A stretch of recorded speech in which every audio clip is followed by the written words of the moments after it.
Hello there, welcome to our channel Logging Apps again. Hope you are doing fine. I'm back with another tutorial video, and today I'll be showing you how to log into your Nationwide account from your desktop. And now without further ado, let's start right into the video. But before that, don't forget to like, subscribe, and hit that bell icon for more videos. Okay, on your computer, first open up your preferred browser, as I have already opened the Google Chrome, and on the search bar, click over there and type in nationwide.co.uk like this and hit enter.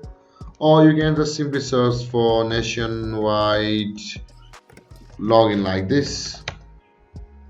Both way you will end up on the same page of online banking of a Nationwide. Now to log into your Nationwide banking account, you can see the login option available over here. Now click on the login to internet banking, or you can allow all the cookies first, or you can see you can register for internet banking from over here. Also login and registration support. Now to log into our online bank, let's go over here, and now you will need to enter your unique number for online banking.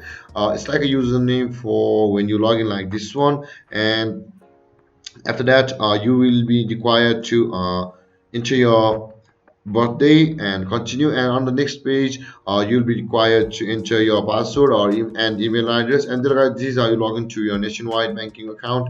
And if you have any confusions or questions regarding the topic, don't hesitate to comment in the comment section below, and don't forget to like, subscribe, and hit that bell icon for more videos. Thank you for watching, guys. Peace.